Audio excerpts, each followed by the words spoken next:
Bueno, tenemos también una muy buena noticia, es que nuestros hermanos misioneros que vienen desde el norte de Brasil ya deben estar muy cerca por llegar acá a nuestra ciudad. Y vamos a tener la posibilidad una vez más de tener Biblias para todos aquellos que no tienen Biblias, aquellos que necesitan tener un ejemplar pues de nuestra Biblia Reina Valera, y esperamos en el Señor que en pocos minutos quizás ya ellos deben estar llegando. Yo tengo aquí el teléfono porque ya están llegando a Coro, me acaban de informar. Fíjense, qué bendición. Oye, ya van a llegar nuestros hermanos y a lo mejor hoy nos vamos con Biblia, ¿qué les parece? Hoy vamos a estar celebrando, qué clima precioso de adoración percibo en usted. Cuenta mucho la disposición con la que usted se acerca a la casa de Dios, porque el que se acerca a Dios tiene que creer que le hay y que es galardonador de los que le buscan. ¿Cuántos le buscan con todo su corazón y anhelan ser saturados con su bendición? Ya están acá nuestros queridos misioneros. Vamos a darles un aplauso de bienvenida. Nuestra hermana Sandra. Dios la bendiga.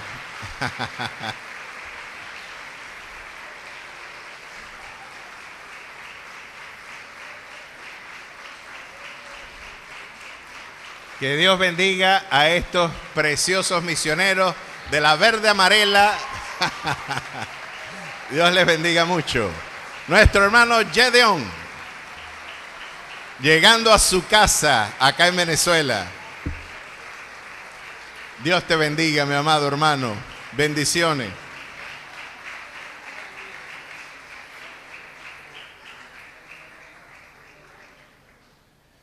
Bueno, Dios te bendiga, mi querido hermano. Qué bendición contar con gente tan bella y gente que nos ha amado sin conocernos, porque esto solamente lo hace alguien que ama, alguien que nos ama, y sin conocernos han decidido salir de su comodidad para bendecir a nuestra amada patria Venezuela. Ellos son brasivenezolanos, unos brasileños venezolanos que ahora la Vinotinto sí va a quedar bien reforzada, ¿sabe? Porque vamos a tener brasileños ahí en medio nuestro, vamos a estar bien reforzados ahora. Y damos gloria a nuestro Dios por sus vidas.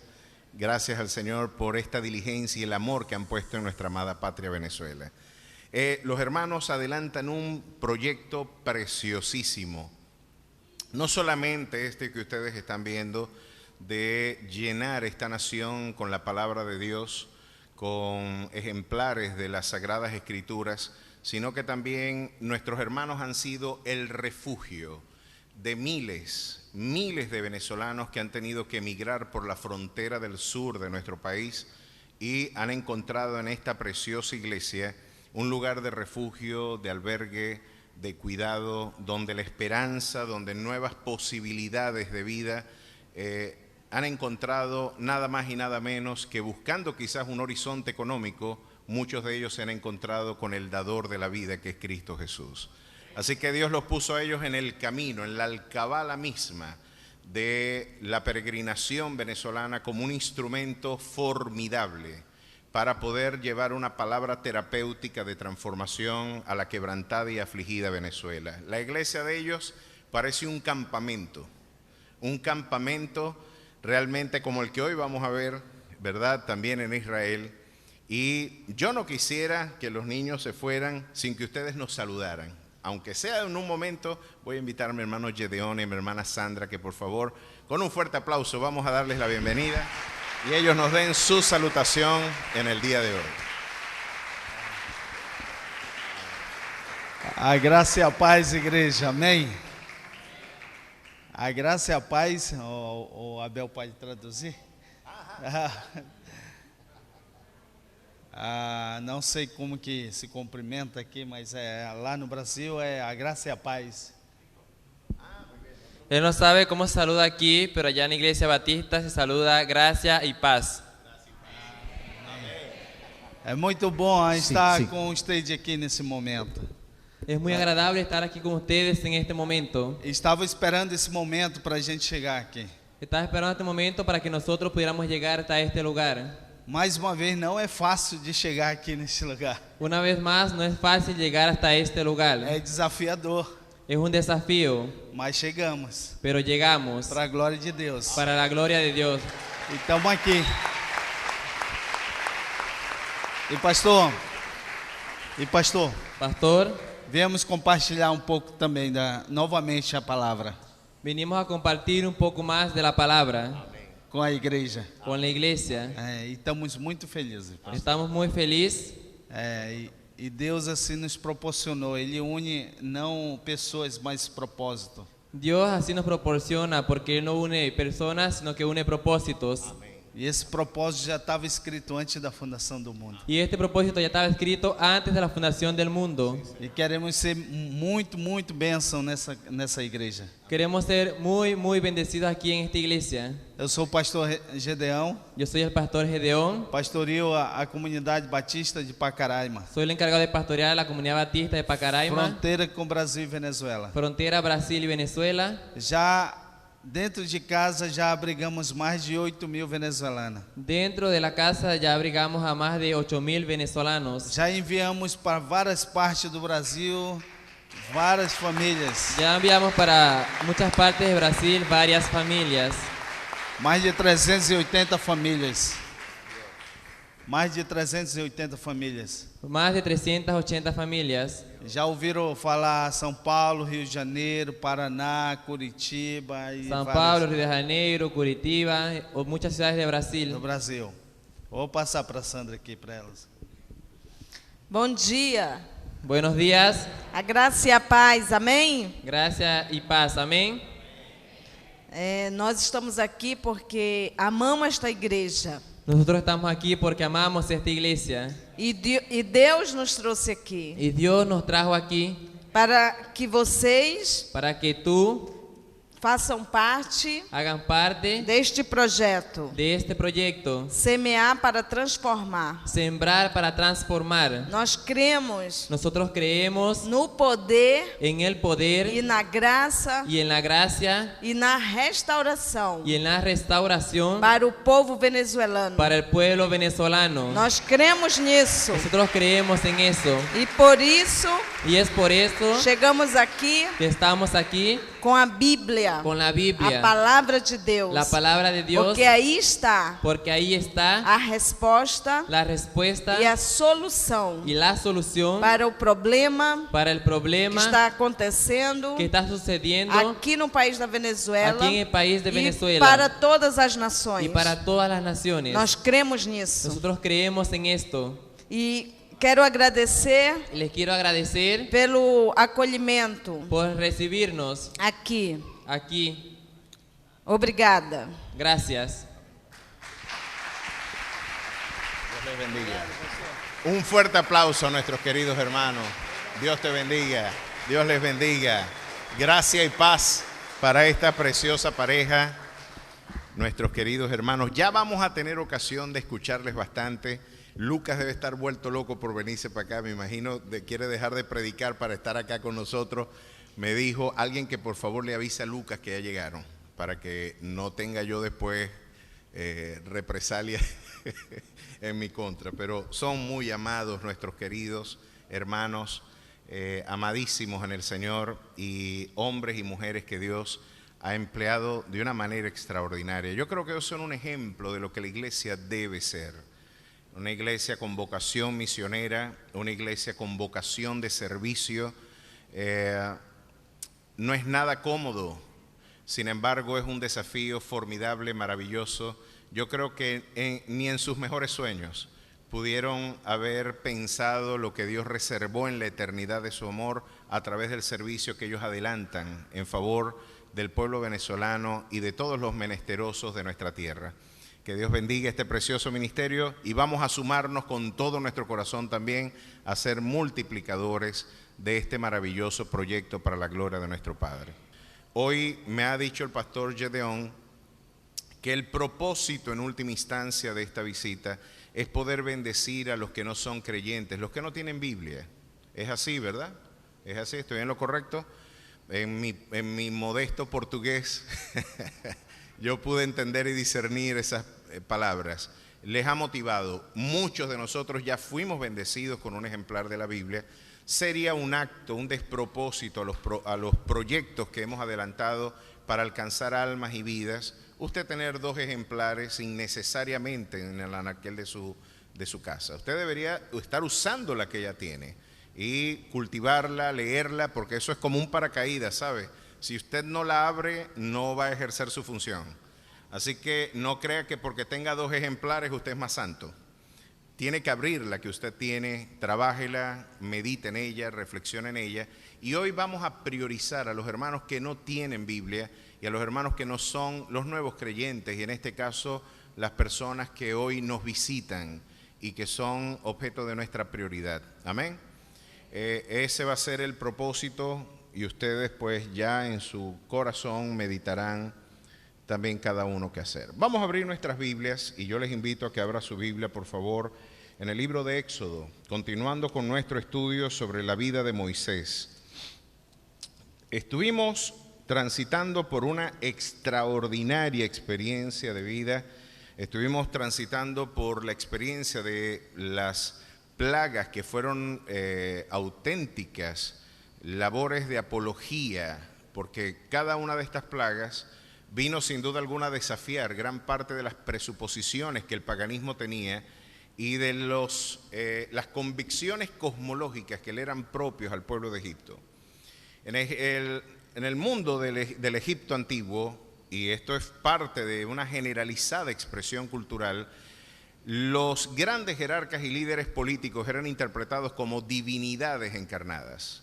Eran poco menos que un dios humanado, y así la literatura y la historia nos lo ha ilustrado. Ya ustedes recordarán que no es solamente una experiencia propia de la cultura en Egipto. Esto fue una experiencia muy propia también en el Cusco, acá en el mundo inca, cuando Atahualpa decía: aquí no se mueve una hoja del campo del Cusco si no es por mi voluntad. Imagínense las prerrogativas que se estaba atribuyendo, ¿no? Él era una divinidad humanada, era un dios humanado. Pues el faraón, cuando traía a sus hechiceros, lo que pretendía era decir: yo también puedo hacer lo mismo. Yo también tengo facultades, poderes sobre el reino del mundo, de los fenómenos del universo, y también sobre las instancias del más allá. Y por eso algunos de los milagros que Moisés emprendió, algunos de ellos pretendían imitarlos. Muchos de ellos no pudieron, y mucho menos el último que estuvimos estudiando con la muerte de los primogénitos, no pudieron impedirlo. Vimos cuál fue el instrumento que Dios empleó para la redención de este pueblo, para poner una discriminación entre el pueblo de Israel y el pueblo de Egipto, y el imperativo de tener que comerse el cordero pascual íntegro. Había que comerlo completo, había que asarlo, no cocerlo en agua, lo cual nos habla de un elemento tipológico formidable de la muerte y resurrección, en este caso de la muerte expiatoria de nuestro Señor, cuando Él fue, sin duda alguna, estuvo bajo el fuego de la ira de nuestro Dios, y aquellas palabras que hicieron inmudecer incluso al pensamiento reformado. Lutero llegó a afirmar en una ocasión: ante esta palabra lo único que puedo es guardar silencio. Cuando Jesús dijo: Dios mío, ¿por qué me has desamparado? Y es que, como diría Karl Barth, estaba Dios haciéndose a sí mismo objeto de su propia ira. Y es que el cordero tenía que ser tierno como lo fue nuestro Señor, que murió joven en la cruz. Tenía que comerse de forma íntegra, porque Cristo, usted debe participar de Él en todo, no una parte de su experiencia. Tendrá que comerlo con hierbas amargas, porque los que quieren vivir piadosamente padecerán persecución, y nos ha sido concedido no solamente creer en Él, sino también padecer por Él. Se nos afirmaba que se tenía que comer de pie, vestido, con calzado, ya en disposición de peregrinaje. Vas a tener que tener una disposición de peregrinar, porque este no es nuestro mundo está en la patria celestial. Somos venezolanos, pero amamos, anhelamos nuestra patria celestial. A su nombre sea la gloria.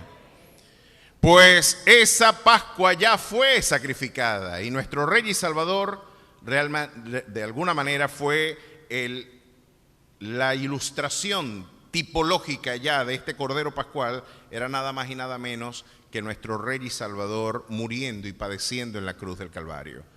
Así que tenemos un paralelismo extraordinario entre la opresión del pueblo de Israel en tierra de Egipto y la redención que logró el pueblo de Israel a través del Cordero Pascual. Nos encontramos entonces ante la forma en la que el Señor procuró traer redención al pueblo y sigue siendo la misma norma de nuestra fe hasta el día de hoy, porque no hay otro camino al Padre, y como lo diría la Escritura de manera taxativa, yo soy el camino, la verdad y la vida, y nadie viene al Padre sino por mí. Se tenía que comer con panes sin levadura, y ya usted tipifica lo que esto traduce en vocabulario de nuestra fe. No debemos contaminarnos con la levadura de este mundo. Y así que Pablo lo dice en Romanos 12 de esta forma: así que, hermanos, os ruego por las misericordias de Dios que presentéis vuestros cuerpos en sacrificio vivo, santo, agradable ante vuestro Dios, que es vuestro culto racional. No os conforméis a este siglo, que sería en este caso el antitipo de esa austeridad, de la privación de los placeres y de los valores de este siglo. No os conforméis a este siglo, sino transformaos por medio de la renovación de vuestro entendimiento, para que logréis comprobar cuál es la buena voluntad de Dios, que es agradable y es también perfecta. Ahí tenemos en un elemento tipológico, en una cápsula simbólica, lo que de alguna manera ilustra y tipifica el carácter redentor de nuestro Rey y Salvador Jesucristo. Por su sangre derramada y puesta en este caso en el dintel de los hogares, el Espíritu pasaba, y en este caso el ángel de Jehová, porque hoy veremos el carácter formidable de la soberanía de nuestro Dios. Aquí alguien podría decir, ¿quién fue el que se llevó a los primogénitos de Egipto? Satanás. Lo interesante es que Dios también, ¿sabe qué es lo interesante del Dios de la Biblia? Es que es más soberano de lo que nuestra teología quiere admitir. El Dios de la Biblia, para escándalo de aquellos que solo tienen una perspectiva romántica de la visión de la naturaleza divina, y claro, yo comparto con Martin Luther King la convicción de que el corazón de la Biblia es Juan 3:16, porque de tal manera amó Dios al mundo. ¿Quién puede negar que ese no es el eje neurálgico de la exposición bíblica y del carácter de la naturaleza divina? Su amor, su apasionado amor, su restaurador amor por un calembe de mundo que marcha de espalda a su propósito.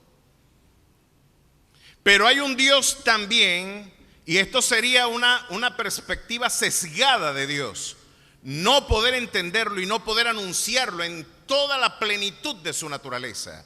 Ese Dios de amor que se revela en Juan 3:16 también es fuego consumidor.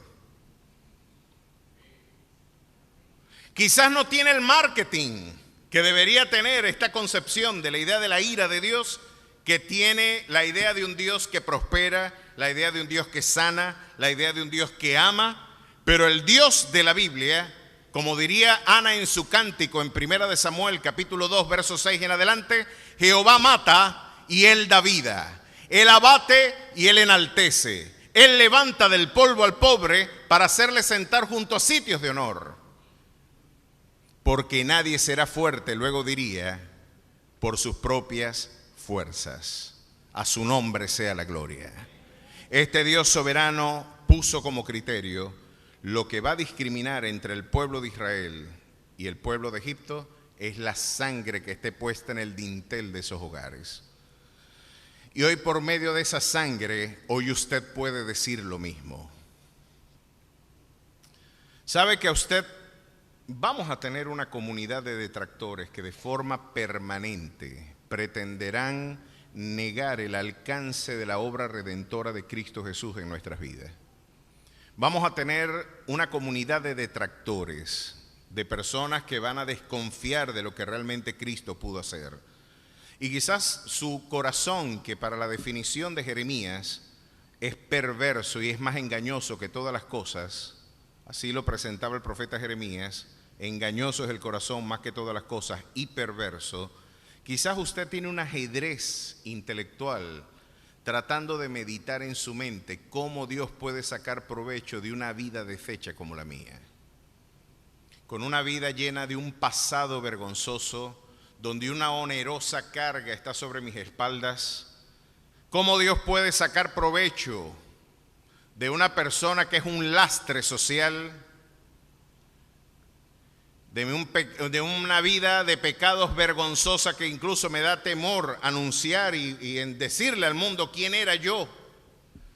Pero en medio de ese ajedrez intelectual y de ese ajedrez espiritual que podemos estar nosotros librando, ya sea por fuerzas infernales o por un corazón que con despropósito es perverso también y es engañoso, usted debe recordar las palabras solemnes, porque se va a secar la hierba y se marchitará la flor, pero esta palabra permanecerá para siempre. Justificados pues por la fe, tenemos paz para con Dios por medio de nuestro Señor Jesucristo. Ninguna condenación hay para los que están en Cristo Jesús, y de modo que si alguno está en Cristo, nueva criatura es. Las cosas viejas pasaron, he aquí todas son hechas nuevas. A su nombre sea la gloria. Hay un nombre nuevo, hay una identidad nueva, hay un nuevo hombre forjado a través de la sangre del Cordero. Y ese fue el criterio que el Señor puso al pueblo para darle salvación y para poder redimirle de la opresión de Egipto. Ese Cordero Pascual ya fue sacrificado, ya no de manera tipológica, no como una sombra, sino ya lo tenemos hoy de forma fáctica y concreta, histórica, porque esto es una de las gloriosas, formidables fortalezas del Evangelio. Nosotros no estamos siguiendo fábulas. Nosotros no estamos, como en el caso del Corán, viendo, en este caso, a un Mahoma volar desde la Meca en un caballo alado, en un Pegaso. ¿Y dónde queda el registro histórico de eso? Tampoco estoy siguiendo las fábulas de sectas que afirman, por ejemplo, de que Cristo Jesús estuvo en los Estados Unidos, en Utah,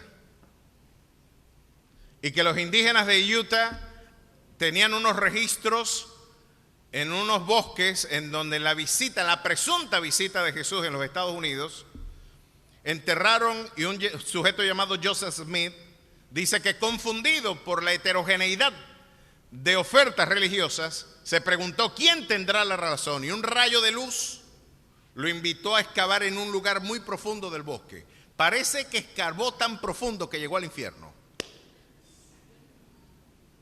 Y sacó un libro llamado el Libro del Mormón, donde en los inicios de esa doctrina, ser negro era un testimonio de que Dios estaba en abierto juicio con esa comunidad, que no se debe tomar café. Aquí todos seremos pecadores, pues, radicalmente pecadores por tomar café.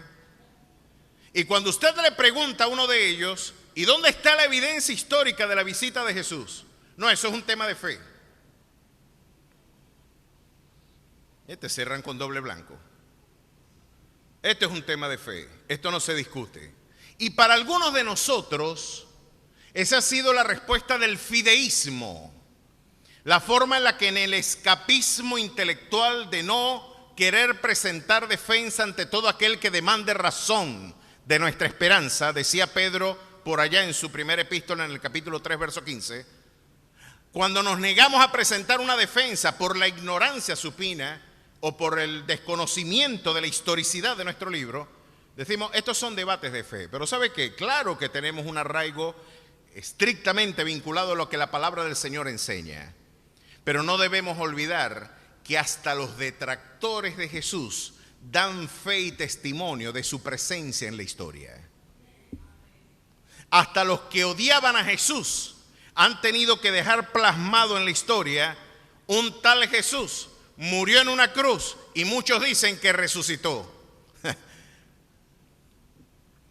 Hasta el Talmud hebreo, quizás uno de los documentos que mayor resistencia le ha brindado al testimonio, a la historicidad y al carácter mesiánico de nuestro Rey y Salvador, dice en uno de sus documentos, en el Talmud se nos afirma de que Jesús está hirviendo en un lago de excremento en ebullición, porque cuando vivió afirmó ser Dios. ¿Qué podemos inferir de este infernal comentario? ¿Saben qué podemos inferir? Que hasta los que lo odian hoy están proclamando que Él murió, que Él resucitó y que Él tiene un nombre que es sobre todo nombre y ante el cual se doblará toda rodilla. A su nombre sea la gloria. Hasta el mismísimo testimonio degradante del Talmud ha tenido que admitir que Él vivió, que Él proclamó ser Dios y que Él resucitó para la gloria de Dios Padre. Sí podemos, hasta los peores detractores, hay de registros históricos de que tenemos un cordero que fue inmolado de forma incontrovertible. Pero ahora viene otro camino extraordinario. Y si usted me acompaña, por favor, al capítulo 14, y tenemos algunas lecturas. Ya ustedes vieron lo que sucedió. Mueren los primogénitos por aquellos que no quisieron estar bajo la sombra del Omnipotente, porque es el que habita al abrigo del Altísimo, el que morará bajo la sombra del Omnipotente. La casa que no tuviera la señal de la sangre no podía invocar bendición. Es decir, fíjense, hay uno de los conceptos que quizás de mayor divulgación y más mal empleados hemos nosotros utilizado en el libro de Romanos, por ejemplo. Quizás, como diría el doctor Martin Lloyd-Jones, estamos ante uno de los documentos más teológicos del Nuevo Testamento. Estamos hablando del capítulo 8 del libro de Romanos. El capítulo 8 del libro de Romanos tiene una densidad teológica formidable, desde aspectos soteriológicos hasta teología propia, y desde los aspectos de lo que nosotros conocemos como providencia y los aspectos relacionados al gobierno de nuestro Dios en la historia, de alguna manera están consagrados en ese capítulo. Allí se nos dice, por ejemplo, de que a los que aman a Dios, todas las cosas contribuyen para el bien. Y usted puede ver que cualquier impío y cualquier persona que no ha tenido un encuentro personal con Jesús, podría afirmar diciendo no hay mal que por bien no venga. Que sería el equivalente secularizado de esa promesa, ¿no? No hay mal que por bien no venga. Todo obra para bien. No, todo obra para bien a los que aman a Dios. Porque a los que no le aman, las cosas podrían ser mejor de lo que están pasando. Esta suerte de evangelio de promesas sin restricciones, esta suerte de evangelio sin morir en la cruz, una fe sin transformación, un bautismo sin regeneración. Estas libertades posmodernas, ofertadas bajo el marketing del mundo globalizante, no, hay un Dios que a todos nos ama, y claro que nos ama. Por eso nos advierte que el juicio es inminente para aquellos que decidieron darle la espalda a nuestro eternal Salvador. No hay salvación si no estás bajo la sangre. No hay tal cosa como el universalismo soteriológico que hoy nos anticipa el inquilino del Vaticano, donde sale abrazado un musulmán, un budista, sale abrazado un judío, sale abrazado un católico, y Bergoglio dice, todos somos hermanos, todos somos hermanos. Y yo te digo, ¿cómo vas a decir vos que ese es mi hermano? Si en el Corán dice que todo aquel que afirme que Jesús, el Hijo de María, es Dios, es un maldito. Y lo mejor que le puede pasar a un anatema que afirme que Jesús es Dios es que le cortemos la cabeza, como una manera de evitarle el tormento eterno. Por eso sostenemos y creemos que la mejor interpretación del Corán la brindaron los sectores radicales. La lectura literal del Corán lleva indefectiblemente esas concepciones de violencia, en donde de alguna manera solamente el Islam alegórico puede convivir pacíficamente, pero son pacíficos solo cuando son minoría. Cuando son minoría. No podemos. ¿Qué comunión tiene la luz con las tinieblas? ¿Qué comunión tiene Cristo con Belial? A la ley y al testimonio. Si no es como dice este libro, es porque no les ha amanecido. A su nombre sea la gloria. Y tenemos que mantenernos firmes en este propósito. Porque estamos ante un mundo sábado sensacionalizado. Estamos en un mundo de ofertas. Todos tenemos la razón. ¿Para qué discutir si tu perspectiva es tan verdadera como la mía? Si lo que tú dices y aquel dice y todos tenemos la razón. Aquí en un abrazo, ¿verdad? Fraterno, todos cabemos. Claro que todos cabemos y el cuerpo de Cristo es multiforme. Hay brazos, hay piernas, hay orejas. Tenemos distintas formas y expresiones de nuestra espiritualidad porque la gracia de nuestro Dios ha sido multiforme. Pero bajo la sangre del Cordero. Es bajo la sangre de ese glorioso pacto donde la diversidad adquiere unidad. Y no podemos decir como el canto de sirena del mundo posmoderno hoy nos quiere enseñar, todos tenemos la razón.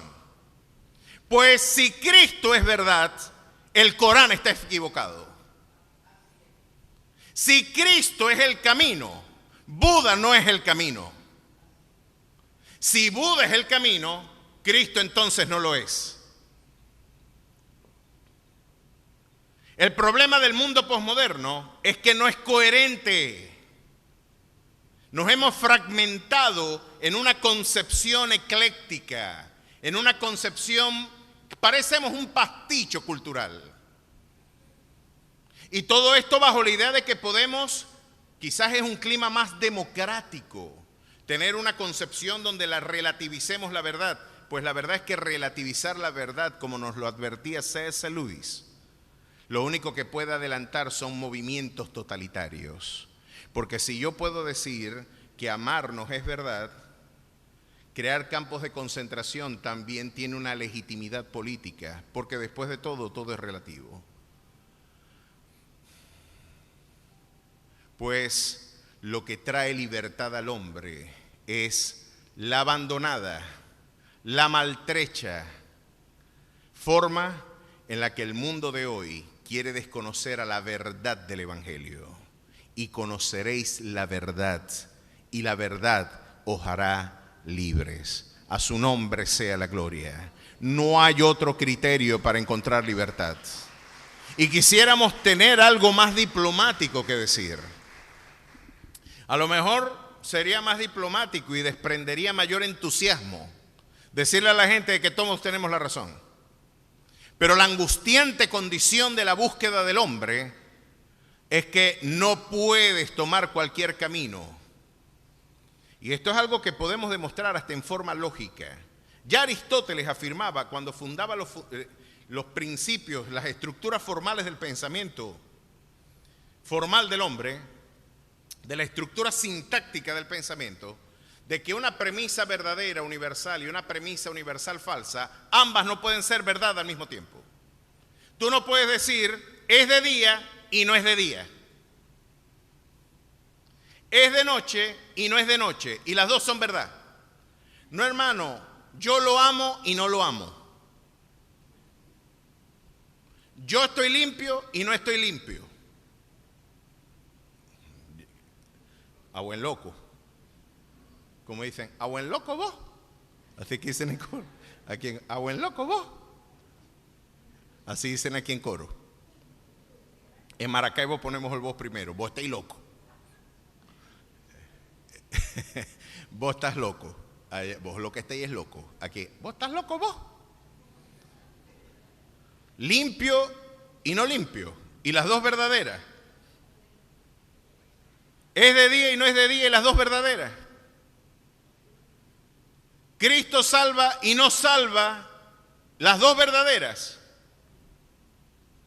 Él es el único camino al Padre y no es el único camino al Padre, y las dos son verdad.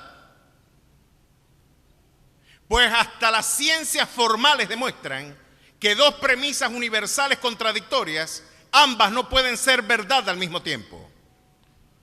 Pero gracias sean dadas a nuestro Dios de que Cristo es el camino, es la verdad y es la vida. Y como testimonio de esa verdad, hoy podemos ver nuestras vidas transformadas para testimonio a las naciones. Porque hemos sido cartas abiertas de este mundo. Hemos sido cartas abiertas para que el mundo pueda contemplar lo que la gracia y la misericordia de nuestro Dios puede hacer en aquellos que se aferran a su esperanza. ¿Cuántos dan gloria y alabanza a su precioso nombre? En ese aspecto, usted es una carta abierta al mundo. A lo mejor el único evangelio que la gente va a ver es su conducta transformada bajo la sangre de ese pacto. Estar dentro de ese hogar espiritual va a discriminarte entre tu persona y Egipto. Pues murieron, ya todos conocimos lo que sucedió, y pasaron cosas grandes cuando Israel empezó a peregrinar. Usted se imagina, esto es algo que suena inverosímil, algo que pareciera desafiar el sentido común. ¿Cómo salir de la principal potencia económica militar y salir victorioso? Porque después de todo estamos hablando de la potencia militar y cultural más importante del mundo antiguo. Sería el equivalente a poder salir del Alcatraz o, en este caso, de una prisión norteamericana con todos los instrumentos de represión social que dispone el Estado de los Estados Unidos, todo el aparato represivo del Estado a favor del Estado y en contra del pueblo que está tratando de peregrinar. Y se nos están diciendo que estaban saliendo cerca de 600,000 hombres. R.C. Sproul nos daba unos números cuando usted proyecta lo que nos está diciendo acá Moisés. No, por supuesto que en aquellas sociedades no teníamos los controles de natalidad que hoy disponemos. Estamos ante un pueblo multíparo, incluso poligámico. Los hombres tenían más de una mujer, y esto no fue un problema hasta después del nuevo pacto. Así que ustedes pueden ver de que incluso en la ley, la experiencia de la poligamia fue una experiencia muy generalizada todavía en la cultura semítica. Así que cada uno de estos 600,000 hombres por lo menos tenía una mujer, y por lo menos dos. Para empezar, esas mujeres no utilizaban pastillas anticonceptivas. Así que las proyecciones demográficas, puede usted multiplicar en números muy conservadores esos 600 por 4. Muy conservadores, porque las familias no eran de 4 individuos. Ustedes ven, por ejemplo, las familias que yo llegué a conocer. Por ejemplo, el patriarca tenía 12 con esta, 12 más con esta y 12 más que no se sabían con quién más había tenido. Tenían 36 muchachos. Hay unos familiares que me dicen, yo todavía estoy conociendo primos míos y estoy conociendo algunos familiares que yo, imagínense, que nunca había conocido, hermanos, primos, algunas personas. Ahí usted se puede dar cuenta de cómo era la condición, sobre todo y mucho más aún en la sociedad preindustrial. Así que la proyección demográfica conservadora nos está diciendo que se está movilizando una masa humana de 2,5 millones de personas. ¿Puede usted imaginarse 2,5 millones de personas? Y yo trato de hacer una proyección de qué es eso. ¿Cuánto? Para que usted se haga una idea, 2,5 millones de personas es mi ciudad, la ciudad de Maracaibo. Toda la ciudad de Maracaibo. Antes del exilio, ¿no? Porque ya Maracaibo quedó. Usted va por sus calles y usted ve la bola de paja que sale en las películas de vaqueros. ¿Ustedes se acuerdan la bola de paja esa que salía en las películas y salían los dos pistoleros, se iban a matar y salía la bola de paja primero? Bueno, en muchas calles de mi amada ciudad de Maracaibo, y yo anhelo, y mi oración es verla otra vez hermosa, llena de color, de vida, de alegría, porque es una ciudad alegre. Allá el deporte es reírse. El deporte del maracucho es reírse. Y ojalá que la tristeza que hoy embarga mi pueblo se convierta en alegría, en bendición para mi amada ciudad. 2,5 millones de personas. ¿Puede usted imaginarse eso? El desafío de fundar una nación, movilizar a 2,5 millones de personas y poder alimentarlas. Algunas proyecciones en términos logísticos nos afirman de que era necesario un ferrocarril de 2,5 kilómetros de provisiones diariamente. ¿Puede usted imaginarse eso? Para mantener a 2,5 millones a todos los maracuchos. Y ahí se coló camaleones y se colaron un bojote de gente, no solamente israelíes. Miren lo que dice la Escritura. En el verso 31 del capítulo 12 dice: e hizo llamar a Moisés y a Aarón de noche y les dijo: salid de en medio de mi pueblo vosotros y los hijos de Israel, e id servid a Jehová como habéis dicho. Y en el verso 33 dice: y los egipcios apremiaban al pueblo dándole prisa a echarlos de la tierra, porque decían: todos somos muertos. Pero que se vaya esta gente rápido, muchachos. ¿Qué es lo que hay que darle para que te vayas? Antes lo querían retener porque era la fuerza productiva de la nación. Eran los que estaban sustentando gran parte de la opulencia y el sustento de la ostentación faraónica. Y ahí se nos hablan de las ciudades que habían construido bajo presión el pueblo de Israel. Y aquí dice la Escritura: y llevó el pueblo su masa antes que se leudase, sus masas envueltas en sus sábanas sobre sus hombros. E hicieron los hijos de Israel conforme al mandamiento de Moisés, pidiendo a los egipcios alhajas de plata y de oro y vestidos. Y Jehová dio gracias al pueblo delante de los egipcios, y les dieron cuanto pedían, así despojaron a los egipcios. ¿Qué les parece? Partieron los hijos de Israel de Ramesés a Sucot como 600,000 hombres de a pie, sin contar los niños. Y también subió con ellos grande multitud de toda clase de gentes y ovejas y muchísimo ganado. Esa toda clase de gente vino a ser un problema para el pueblo que peregrinó. Esos fueron los que, quizás seducidos por los portentos sobrenaturales, habían de alguna manera querido seguir al pueblo de Israel, pero fueron los que iniciaron las murmuraciones en el peregrinar. Esas todas clases de gente son tipológicamente lo que los falsos cristianos hoy son para la iglesia, los que promueven luego división. Y todo tipo de gente que luego introdujo encubiertamente también la idolatría. No estamos ante un documento que está brindando una apología de la xenofobia. No estamos ante un documento que está tratando de sesgar que hay privilegiados. No, estamos ante un documento que tipológicamente está diciendo de que la iglesia auténtica está constituida por auténticos redimidos. Y mientras peregrinamos, el trigo y la cizaña van a crecer juntos, ¿vale? Y gran parte de las divisiones que acontecen en nuestras iglesias son necesarias para saber quién es de Cristo. Y como ya veremos, incluso las rebeliones y los obstinados intentos de desafiar la voluntad divina, falsos profetas, falsos maestros, hombres que desanimaron al pueblo, que murmuraron contra Jehová, todos ellos, y esto es algo que yo comparto claramente con Paul Washer. Paul decía que el falso maestro es el castigo de Dios para el falso cristiano. Porque se van a amontonar maestros conforme a sus concupiscencias, porque tendrán comezón de oír. ya no podrán soportar la sana doctrina.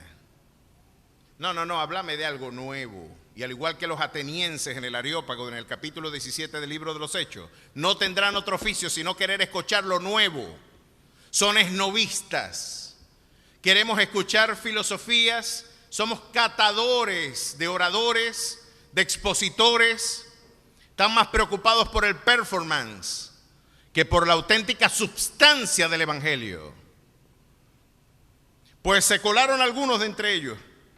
También subió con ellos grande multitud de toda clase de gente. Y ya usted va a ver cómo esta gente luego promovió algunas conductas que impidieron que esta generación tomara posesión de la tierra prometida. Solamente Caleb y Josué pudieron pasar este formidable desafío. Ya veremos más adelante. Ahora pasó toda esta gente y se viene un problemita. Capítulo 14. Y viene ahora Moisés y tiene que salir con todo este tropel de gente, cargado de corotos. Imagínese 2,5 millones de personas. ¿Cómo será esa caravana? ¿Puede usted imaginarse eso? Bueno, Venezuela hoy tiene la diáspora más importante que el mundo occidental ha vivido, pues, en el mundo contemporáneo. Ya superó con creces a algunos de los desplazados de algunas comunidades, particularmente de Siria. Y hoy tenemos más de 5 millones de venezolanos en el extranjero, así que tenemos el doble quizás de venezolanos peregrinando. ¿Puede usted imaginarse a 2,5 millones de personas, a toda la gente que ha pasado por la frontera del Brasil, por la frontera del Panamá, por las fronteras con Colombia, en este caso la frontera de Colombia? Para llegar a Panamá tienen que pasar por Colombia antes, por favor. En este caso, pero muchos de ellos no viajaron hacia el sur, sino hacia el norte, a través de Panamá. ¿Puede usted imaginarse todos los caídos del Darién? Toda esa formidable peregrinación de 5 millones de personas frente a uno de los gentilicios que menos emigró. Demográficamente éramos uno de los pueblos que menos emigraba. Pero yo creo que los venezolanos tenemos mucho que aprender de lo que hemos vivido. ¿Sabe que en años atrás nuestra opulencia rivalizaba con la de los países del primer mundo? Nos conocían como el "está barato, dame dos".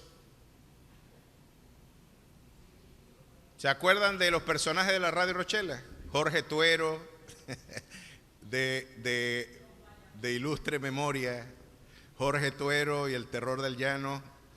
¿Qué personajes? Venezuela era un país hermoso. Todavía lo sigue siendo, pero maltrecho, quebrantado, afligido. Pero recuerdo, "está barato, dame dos". Vamos, Richard Ricardo, le decía a su hijo. Richard Ricardo, era con el esnovismo americano, ¿no? Richard Ricardo, acompáñeme por favor, vamos a desayunar a Miami. Y volvemos a almorzar acá en Venezuela. Tenían avioneta. Vamos a Miami, desayunamos y volvemos a almorzar acá. ¿Me acompaña? Para hacer un viaje. Eso pasó. Aquí habían empresarios que hacían eso.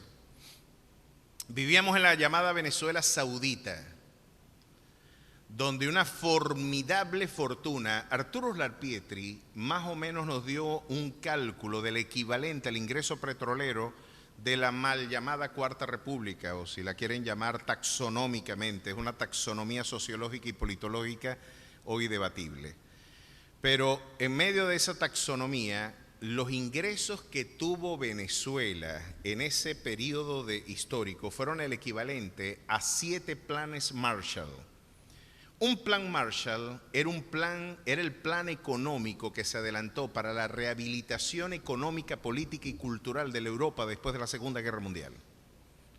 El dinero que le entró a todo el continente europeo, multiplíquelo por 7 y esa fue nuestra riqueza petrolera en ese momento. 7 planes Marshall. No fue menos después, cuando nuestro barril de petróleo llegó a estar a casi $180 por barril. Usted sabe el formidable beneficio de gastar $2 en sacar un barril de petróleo y que te den 180. Algunos economistas llegaron a decir, ¿cuál es el mejor negocio del mundo? El petróleo.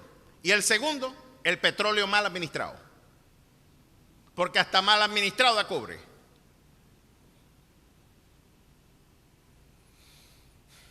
El equivalente hoy es inconmensurable y es el equivalente. Ustedes pueden ver la opulencia de Dubái hoy.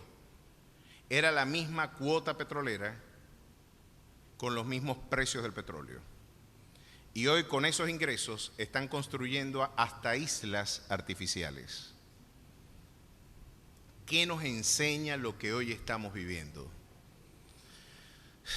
De que antes de la caída está la soberbia y la exaltación de espíritu.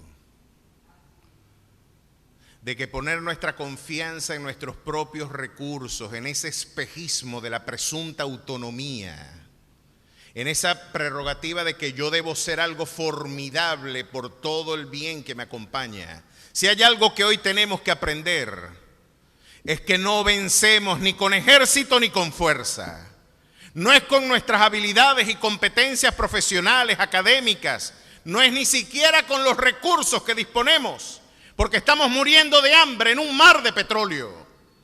No sabemos cómo metabolizar y transformar en riqueza lo que en otras realidades hoy podría ser una realidad de ostentación material. Pues el pueblo de Venezuela hoy en su humillación, hoy en su quebranto, en su aflicción, debe reconocer y entender que no es con ejército ni con fuerza, es con su Santo Espíritu que venceremos.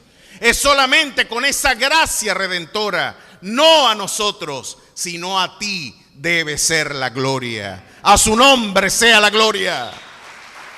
Ojalá que Venezuela entienda eso. Ojalá que esto salga por las calles de nuestra nación y la gente pueda decir, no es nuestro petróleo, no es el hierro, no es el agua, no son sus minerales, no es el incuantificable gas. Porque yo tengo el mundo entero a mi disposición, pero si tu gracia no me asiste, yo muero de sed al lado del manantial. Podemos morir de sed al lado del manantial, porque hasta nuestros recursos y facultades para poder enriquecer vienen de la mano de nuestro Dios. No hay nada que valga la pena en nuestras vidas que no tenga su origen en su gracia y en su amor. Y hay que recordar que es una gracia inmerecida. Dios nos amó no porque lo merezcamos, nos amó porque lo necesitábamos. Y tenemos una actitud, Dios me lo tiene que dar. ¿Hasta cuándo? ¿Hasta cuándo esta pasadera de aceite, chico? Mejor hubiera sido quedarse ya en Egipto. Es que, Dios mío, es que mi pastor decía, pagale, chico. Y tenía razón el pastor, chico. Pastor Isiarte se ponía la mano aquí y decía, chico, Pavé les da un buen leñazo en la cabeza. Chico, ¿no estáis viendo las plagas? Se llenó de moscas, se llenó de sapos, había oscuridad,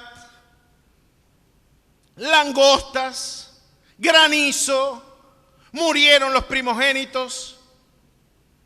Te abrió el mar rojo. Él fue columna de nube en el día y columna de fuego en tu noche. Y todavía dudas de que Él puede sustentarte. Ahora es evidente porque estos meditaban. No había aquí sepultura en Egipto porque ya habían salido de allí. Y con portentos, señales, con prodigios, Dios les dio recursos. Váyanse pues, vamos a fundar una nación. Hay una tierra, la tengo reservada. Estamos a 2 semanas de camino. Les espera una extraordinaria provisión. Tierra donde fluye leche y miel. Adelante. Los llevo hasta con las manos llenas.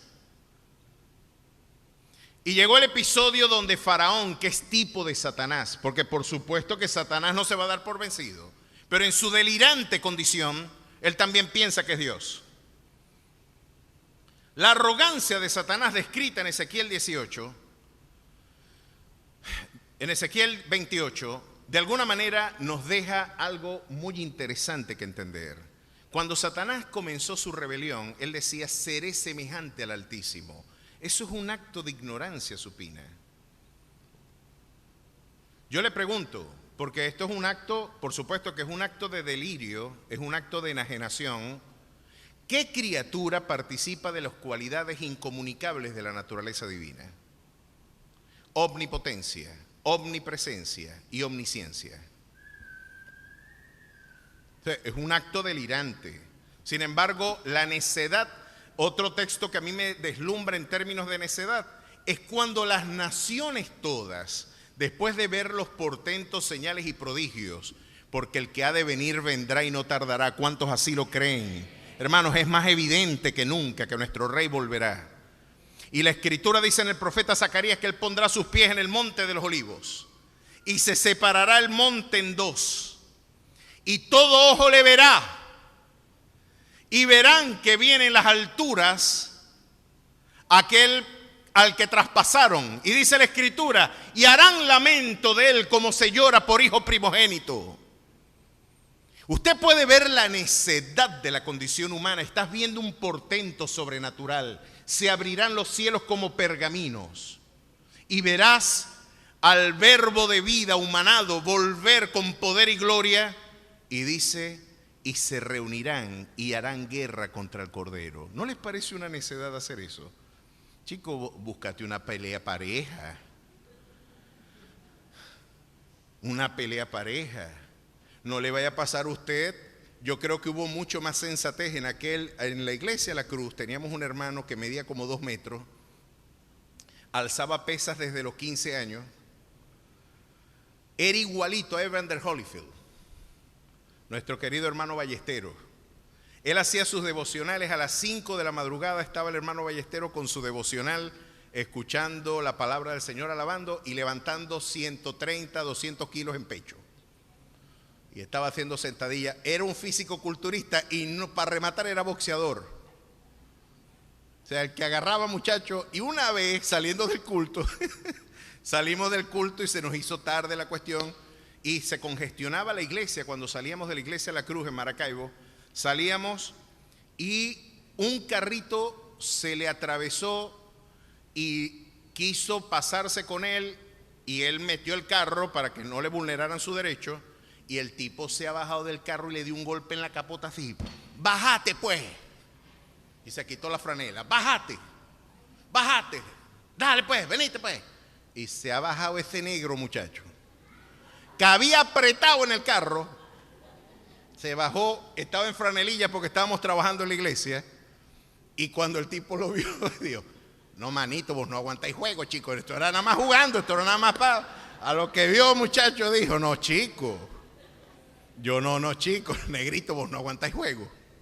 A lo que vio ese, imagínate, Evander Holyfield contra Tatú, el de la isla de la fantasía. Chico, debería haber algún gesto de sensatez. Creo que ese hombre tuvo más sensatez que la que tendrá la condición humana cuando vean volver al Maestro, al Rey de Gloria, y quieran hacer guerra contra el Cordero. Naguará. Pues aquí tenemos una evidencia más de la necedad del hombre, de cómo se tuerce el derecho. Pero ya estaba el pueblo oprimido, ya en libertad, pero Faraón reconsidera, no, hay que volverlos a traer a la tierra. Y el lugar geográficamente, como nos lo describe acá Moisés, era un lugar que estaba si ustedes ven la ubicación en el mundo contemporáneo, si ustedes tratan de hacer lo que la geografía histórica nos está demostrando, es que era un lugar que estaba acordonado por una cordillera. Lo único que el pueblo podía hacer era o devolverse o marchar hacia el mar. No podían escalar las montañas que tenían alrededor, o se devolvían a Egipto, o echaban para adelante. Pero ¿cómo vamos a echar para adelante si tenemos un mar hacia adelante?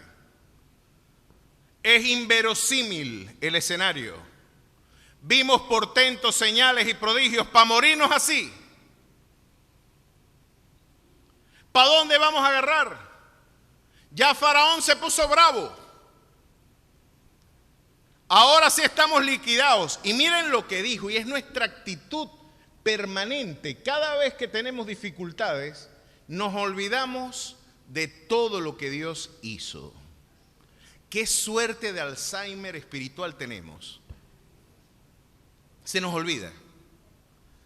Y por eso el salmista decía, bendice alma mía a Jehová y no olvides ninguno de sus beneficios.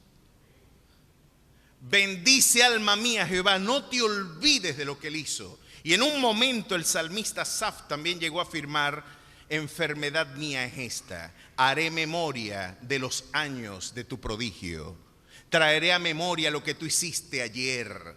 Pero generalmente, y en esta es una actitud en la que nosotros podemos caer generalizadamente, en lugar de darle alabanza a nuestro Dios, en lugar de traer gratitud ante su presencia, traemos murmuración y lo que algunos han querido llamar como quejabanza. Me voy a quejar porque esta providencia divina no me gusta. Lo que tú estás decidiendo para mí no me gusta. ¿Para qué me pusiste aquí? ¿Qué sentido tenía que me sacaras de la comodidad de Egipto? Y dijeron a Moisés, verso 11, ¿no había sepulcros en Egipto que nos has sacado para que muramos en el desierto? ¿Por qué has hecho así con nosotros que nos has sacado de Egipto? ¿No es esto lo que hablábamos en Egipto diciendo, déjanos servir a los egipcios, porque mejor nos fuera servir a los egipcios que morir nosotros en el desierto? Náguara.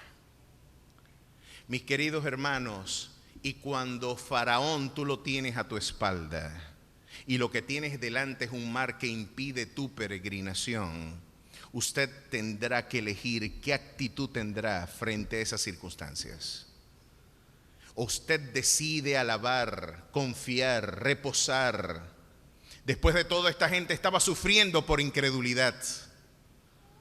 Si usted pone en vocabulario clínico, en vocabulario psicológico, el padecimiento emocional de este pueblo, ¿por qué estás sufriendo? ¿Cuál es la condición de tu ansiedad, de tu angustia? No le crees a Dios. No le crees a Dios. Parece ser indiferente ante su promesa. Parece que no fue suficiente la abrumadora evidencia de su poder que acaba de brindar como testimonio. No tienes todavía las manos llenas saliendo de Egipto y estás cuestionando la habilidad de tu Dios para poder sacarte de circunstancias. Claro que se ve difícil la circunstancia, pero aquí hay un Dios que afirma diciendo, yo abriré sendas donde tú piensas que no las hay, porque yo soy el Dios que llama lo que no es como si fuese. Yo sostengo los hilos de la historia. Yo soy el alfa, yo soy la omega. Yo soy el principio y también el fin de la historia. Yo soy el que era, el que es y el que ha de venir. Yo soy el Dios todopoderoso. Si puedes creer en mí, yo abriré sendas donde tú piensas que no lo hay. A su nombre sea la gloria. Ahora tú eliges. ¿Por qué Moisés podía estar confiado? Miren el fenómeno perceptivo que tenemos en este momento. Dos perspectivas, una misma circunstancia. La perspectiva de Moisés y la perspectiva del pueblo. ¿Qué veía el pueblo? Yo veo a los egipcios, sus carros, sus caballos, su poderío militar. Yo lo que veo aquí son mujeres y hombres débiles, sin herramientas para defenderse. Frente a un mar, no sabemos nadar, somos un pueblo de tierra, no somos un pueblo marítimo. No somos un pueblo que sabe cómo navegar, nosotros somos pastores. Somos gente del campo. No somos gente de costa, no somos filisteos, no somos fenicios. No tenemos forma de salir de este aprieto. Veo un mar que se pone como una limitación a mis proyectos y veo a mi opresor a mi espalda. ¿Qué vas a hacer en esas circunstancias? La perspectiva del pueblo fue enfatizar lo que él podía hacer con sus propios recursos. Y saben que ellos tenían razón, no pueden hacer nada. La desesperanza tiene mucho sentido si tú enfatizas tu perspectiva en tus recursos y en tus fortalezas.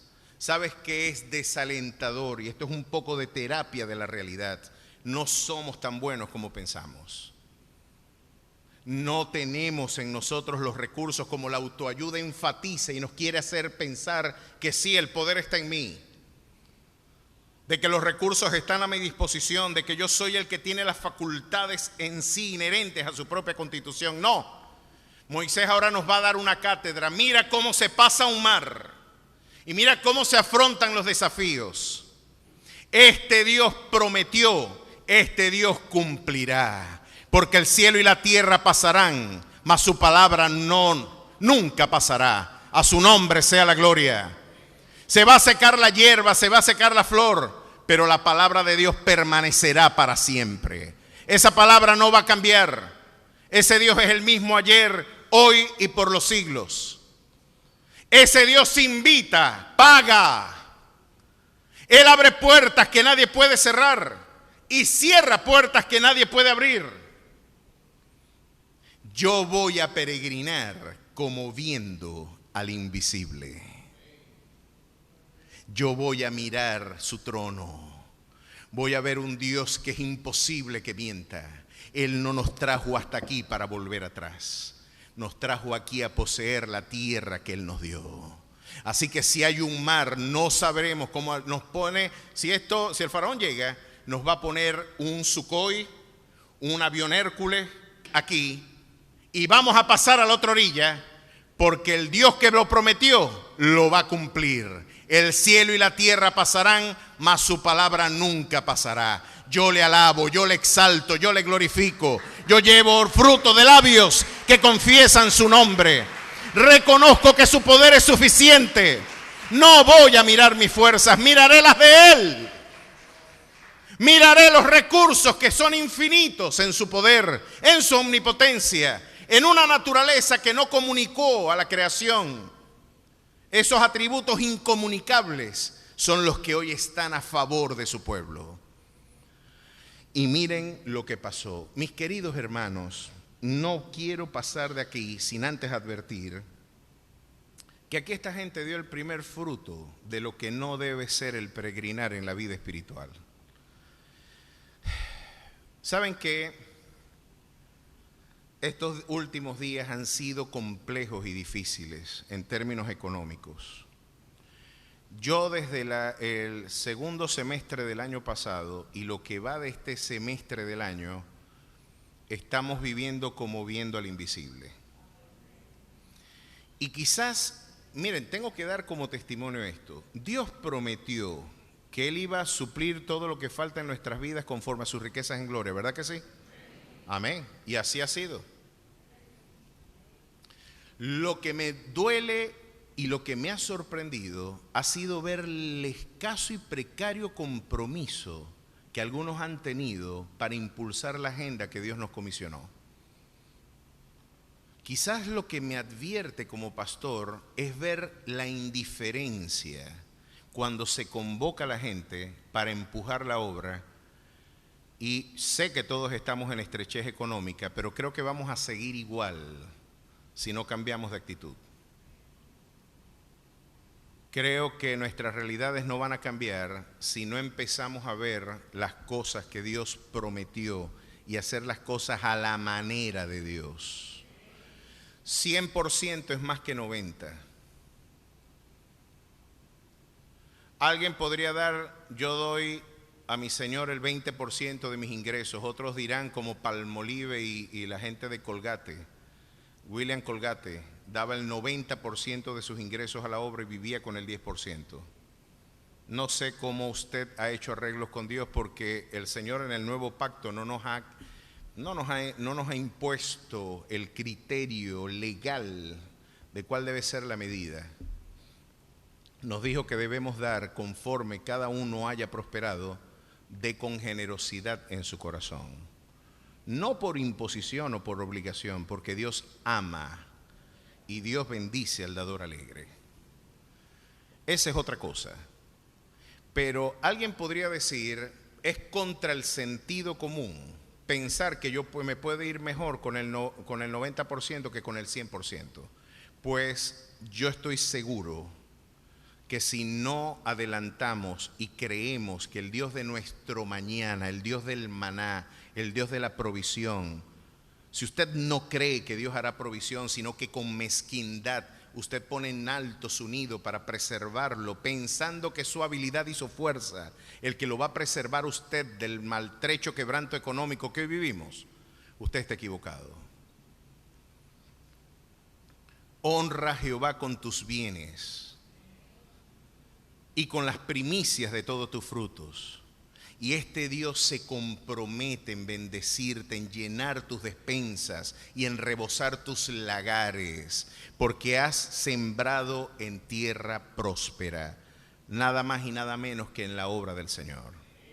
Ahora usted se preguntará, ¿será el resentido corazón del pastor frente a la incapacidad, o más bien la negación de algunos, de sumarse al esfuerzo financiero de la iglesia lo que está llevando esto? No. Lo que quería ilustrar y el punto era este. La semana pasada, para que ustedes se hagan una idea, y esto de alguna manera te hace pensar en términos naturales, ¿cómo voy a hacer? Tengo a 2,5 millones de personas que mantener. Tengo el desafío de peregrinar por un desierto y lo que entraron fueron $20 en efectivo. Alguien podría decir, ¿y cómo se hace eso? Pues Dios siempre va a suplir. Lo que yo tenía que elegir en ese momento era o quejarme de los $20 o darle gloria a Dios por los $20. Y por lo que estoy viendo aquí, es muy mal negocio quejarse de los $20. Sería el equivalente a yo decirle a Dios, ¿no estaba yo mejor en Maracaibo? ¿Para qué? No decía yo esto, que era mejor morir en Jardines de la Chinita que morir en una tierra lejana, aquí en manos de los egipcios. Envejecer y limpio. No. Vamos a poner lo poco que tenemos en las manos de nuestro Dios. Vamos a poner lo poco que tenemos, no importa lo que nosotros demos, lo importante es lo que Él hará. Y con esos 20, con ese clavo oxidado, ¿recuerdan ustedes? Era nuestro único patrimonio para construir este templo. Ese clavo lo perdí yo, porque cuando me preguntaban ¿cuánto dinero? Miren, aquí hay todavía gente que creen que yo soy un zángano, que tenía cobres escondidos y que esto lo construyó otra organización, en nombre de aquella organización. No, Jorge debe tener cobres escondidos y es un tremendo zángano que se hace loco. Pues yo tengo que darle la gloria a Dios, porque lo que teníamos era un clavo oxidado que lo tuve que botar en la embajada americana, porque cuando pasé por el detector de metales empezó a sonar.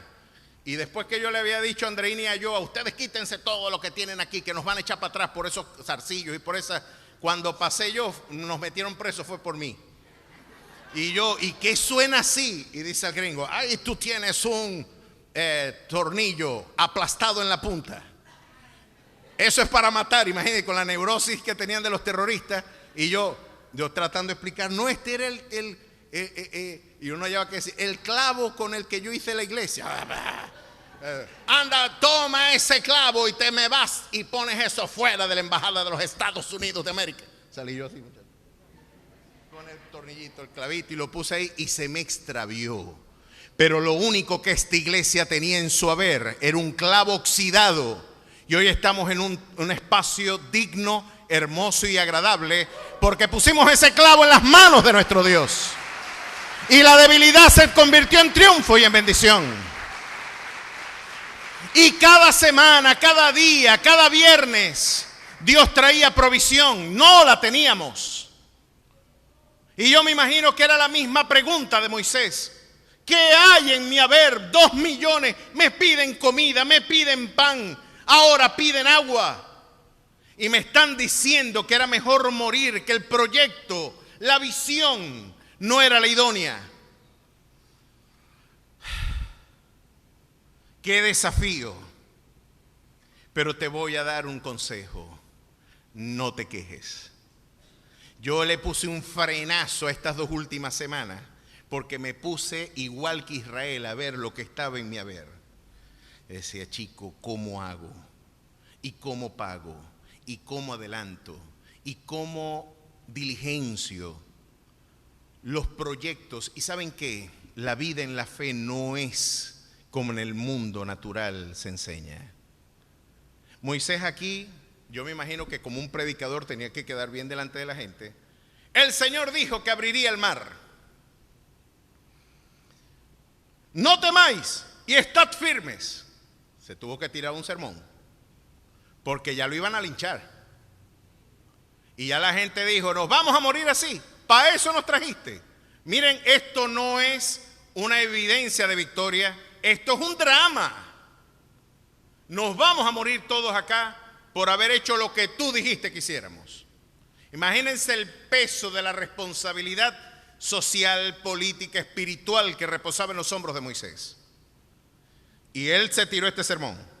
No temáis y estad firmes, y ved la salvación que Jehová hará hoy con vosotros, porque los egipcios que hoy habéis visto, nunca más para siempre los veréis. Jehová peleará por vosotros, y vosotros estaréis tranquilos. ¿Cuántos dicen amén? ¿Cuántos Jehová peleará por vosotros? ¿Cuántos así lo creen? Pues celebre la grandeza y la victoria que Dios le espera. Pero ahora miren esto. Ahora usted mire esto. Tenemos que ir ya cerrando. Este sermón estaba buenísimo. El Señor peleará por nosotros y tal. Y la gente arengada y estaba todo emocionado. Pero el Señor vino y le dijo, mira, campeón, ¿por qué clamas a mí? Di a los hijos de Israel que marchen. Y tú alza tu vara y extiende tu mano sobre el mar y divídelo. Y entren los hijos de Israel por en medio del mar en seco. A veces, y con mucha responsabilidad lo voy a decir, hay que mojarse los pies para que el mar se abra. Hay que empezar a creerle a Dios y decir, en tu nombre echaré la red. Tú prometiste, tú cumplirás. Es imposible que tú mientas. Mójese los pies, golpee el mar con la vara y el Señor hará el resto. Haga lo que a usted le corresponde. Mueva la piedra que a Lázaro lo levanta el Señor. Así que usted en este día quizás se encuentra en la misma circunstancia de estrechez. A lo mejor usted se encuentra preguntándose, ¿me quejo de los $20 para pagar 2,000? ¿O pongo esos 20 en las manos del dador de toda gracia? ¿Me pongo junto al mar a llorar y pensar que Dios fracasó? ¿O me mojo los pies y empiezo a caminar por fe como viendo al invisible? Hoy usted elige cuál camino tomar. Hoy usted elige cuál va a ser su senda y cuál va a ser el criterio de su peregrinación. Pues este triunfo lo brindaron los hombres que sí creyeron en Dios. Golpearon el mar, se mojaron los pies y vieron un portento sobrenatural y vieron que el mar se abrió. La Escritura dice que tenían el mar de columna de un lado y el mar de columna del otro lado. ¿Puede usted imaginar esta sorprendente? Imagínense que usted esté parado en la vela y se le abra el mar y usted pueda llegar caminando hasta Aruba. Dios santo, extraordinario. Chico, y todavía ni creían que Dios no lo podía hacer, porque usted se adelanta, usted quiere espolear la película y usted dice, yo quiero que me cuenten el final de esto. Y aquí hay un bojote de gente diciendo, más adelante, toda la congregación de los hijos de Israel murmuró contra Moisés y Aarón en el desierto y le decían a los hijos de Israel, ojalá hubiéramos muerto por mano de Jehová en la tierra de Egipto. Y esta gente fue la que pasó en seco en el Mar Rojo. O sea, de aquí, ¿qué no viste aquí, chico? Viste hasta los pescados como si fuera una pecera. Usted puede imaginarse usted caminar y ver un tiburón nadar al lado de usted y usted caminando en tierra seca y en la orilla del otro lado después decir, ojalá me hubiera matado Jehová ya. Y usted dirá, yo no hago eso igual que Israel. ¿Sabe qué? Somos igualitos. ¿O es que no viste una cruz? ¿O es que no pasaste por un calvario donde viste al Hijo del Hombre morir y ofrendar su vida por amor a ti? ¿O es que no has pasado también por el velo de su sangre y no has visto que hay un Dios que afirma diciendo, si Él pudo darme a su Hijo unigénito, ¿cómo no podrá darme a mí también todas las cosas juntamente con Él? ¿Por qué te quejas? ¿Por qué murmuras? El Señor abrió una senda donde tú pensabas que no la había. Y por el velo glorioso de su sangre que Él rompió, hoy tenemos acceso directo al trono sublime de su gracia para encontrar el oportuno socorro en el tiempo de nuestra necesidad. A su nombre sea la gloria. Póngase de pie, celebre la grandeza de su Dios. Pasaron en Mar Rojo y la Escritura dice, Jehová va a pelear por ti. Yo voy a pelear por ti. No es tuya la pelea. Este juego lo tengo yo casado con Faraón. Ya tú vas a ver. Y el pueblo empezó a meditar y dijo, bueno, ¿y cómo va a ser esto? El Señor se puso en medio de los dos. Y fue oscuridad y tinieblas para los egipcios, pero fue luz para el pueblo de Israel. Porque la luz estorba dependiendo del lugar donde usted se pone. Si usted pone un bombillo detrás de usted, la luz lo orienta y usted va alumbrando. Pero si usted se pone delante de la luz, en oposición a la luz lo va a encandilar. Así que el Jehová, que es mi luz y mi salvación, si tú no estás del lado del campamento de Jehová, esa luz te va a encandilar y va a impedir que tú me hagas daño. No te va a dejar ver. Esa pelea es de Dios. Y el profeta Isaías decía lo siguiente: qué extraordinario. Yo soy vuestro consolador. ¿Quién eres tú para que tengas temor del hombre que es mortal y del hijo del hombre que es como heno? Y ya te has olvidado de Jehová tu hacedor, que extendió los cielos y fundó la tierra, y todo el día temiste continuamente del furor del que aflige, cuando se disponía para afligir, para destruir. Pero ¿en dónde está el furor del que aflige? ¿Dónde está el furor del que aflige? ¿Dónde está su competencia para hacerte daño? Porque aquí yo soy el que hice al herrero, que sopla las ascuas en el fuego y que saca las herramientas para su obra, y yo he creado al destruidor para destruir. Tus peores temores están en mis manos. Yo saco al leviatán con anzuelo. Yo soy Jehová, el que hiere y el que también venda. Yo soy el que abate y el que enaltece. Jehová da vida y Él da muerte. Él abate y Él enaltece. Él empobrece y Él enriquece. Para que se sepa desde donde nace el sol hasta donde se pone, que no hay más que yo Jehová, que creo la paz y formo la adversidad. Yo Jehová soy el que hago todo esto. Pues lo que hoy tú temes es una mascota en mis manos. Yo saco al peor temor de los hombres, que es el leviatán, lo saco a pasear con anzuelo puesto en su nariz. No tengas temor. Él abrirá puertas donde piensas tú que no las hay. Nunca te dejaré, siempre te sustentaré con la diestra de mi justicia. ¿Cuántos esperan la salvación de Él? ¿Cuántos anhelan que su gracia nos sostenga? Pues pasaron y todos conocen la historia. el mar se cerró y sepultó, porque Jehová hasta las ruedas de los carros se las quitó. Jehová peleó y brindó una victoria que hasta el día de hoy recordamos. ¿Cuántos celebran esa victoria? ¿Y cuántos están de este lado del mar? ¿Cuántos cruzaron ese mar? ¿Cuántos a través del puente del Calvario hoy están en la tierra prometida? Hoy están en el lugar de eterna salvación. Pues hoy damos gloria a la victoria que Cristo Jesús también obró, abriendo una senda donde piensa usted que no la hay.